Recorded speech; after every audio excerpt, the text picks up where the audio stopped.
Can you tell us a little about your background and how you ended up at MCA?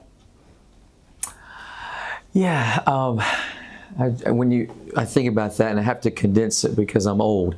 My background, I went to Sun Valley High School, which is right down the road. Went to UNC Charlotte. Went to get a teacher certification with a history degree. So I thought I like to teach, I like to coach. I think I want to do those things. Well, then I went to student teach, and I came out of student teaching and thought, I'm not teaching. This is too much work. I wanted to study and know everything. I didn't want my class to be boring because I've had boring teachers. I had to keep fireballs in my pocket and eat candy because I had boring teachers. I was not going to be boring. So it was a lot of work. But anyway, long story short, I took a job at Piedmont Middle School, and I taught history there, and it was so great. It was just like, I felt like they're paying me to do this. They're paying me to teach. And I was there for 4 years, and I loved it. I mean, I loved it. I coached basketball my last year there, and we won, and they thought I was like this great coach because we won, and I wasn't a good coach. I just had a bunch of guys who worked hard. Well, then I walked out of church one day, and Preacher Mike says, "Hey, Ronnie, I want to talk to you about something." And I thought, oh my gosh, does he know something I shouldn't be doing? What does he know? And basically he said, hey, I want you to come here and be the athletic director. I didn't even know they had a school here at church. I mean, I went to church here, didn't know they had a school. That was 28 years ago. And yeah, I came kicking and screaming. I did not want to be here. When I told my wife, hey, honey, they got a school at Metrolina. Preacher Mike wants me to come be the athletic directors. And they're going to pay me less than what I'm making teaching. She's like, they're going to pay you like, how do you make less than make what a teacher makes? And I did not want to go, but I just felt like I needed to go. And I felt like I was supposed to go. I felt like God was calling me. I felt like all the counsel I had, all the people I had praying for me were like, you need to be here. And I had no idea why. It didn't make any sense. We had 50 kids, 6th through 9th grade. We didn't have any 10th, 11th, 12th grade. We had 50 kids in the middle high school.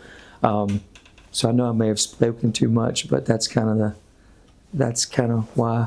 how I ended up here. That's a really fascinating story. Yeah, I left out a lot of detail, but I don't want to bore you. What's your vision for the future of athletics at our school? It's not something that I can tweet. And I think if you think about vision, you should be able to condense it. When people ask me, hey, I see people at Myrtle Beach or in Charlotte, hey, what do you do?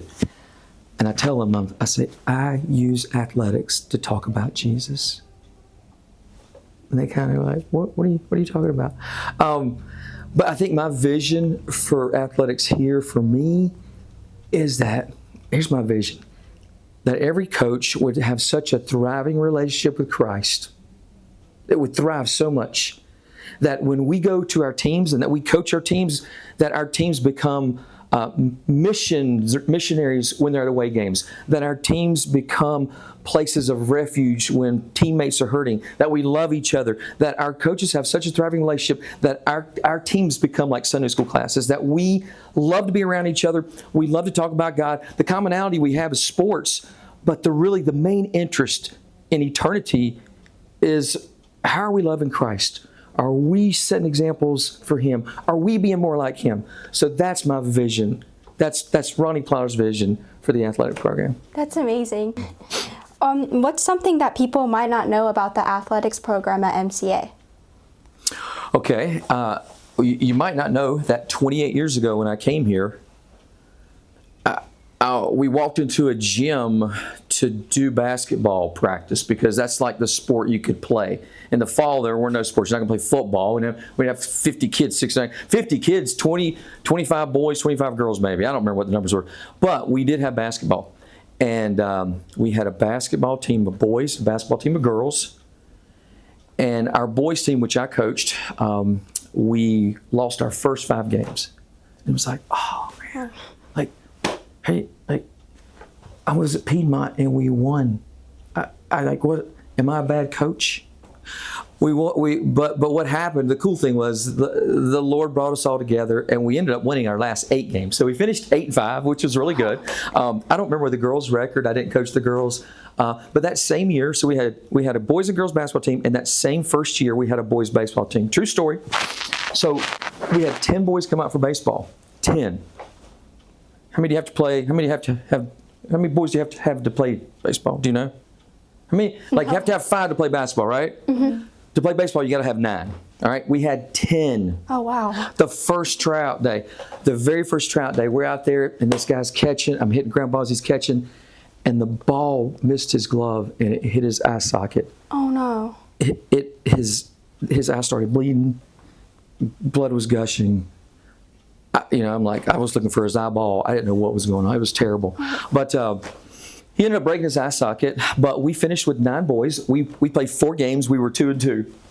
So, I know nobody knows that, but we were 2-2 that year, and it was our first year of baseball. And since then, we've continued to add sports and add programs, and it was just a lot of fun. Oh, that's so cool. Yeah. One thing I didn't talk about, we didn't mention the baseball. When you talked about facilities, I didn't talk about the a couple of things that we've done and things that we're looking forward to is, we built that, the parents and the community got together and built that nice batting cage area for the baseball team. And that was a lot done by the parents. That was the parents and some of the businesses, they chipped in to do that. And a lot of things we've done around here have been based upon parents getting involved, parents donating, just like the track. That track was a huge donation by parents and by people, by Metrolina. I think about too this upcoming year we're going to resand the gym floor. I'm planning on making that floor just look new, better, fresh. It needs a facelift. It needs a makeover. Mm-hmm. But that's one thing we're going to do. We were talking about facilities.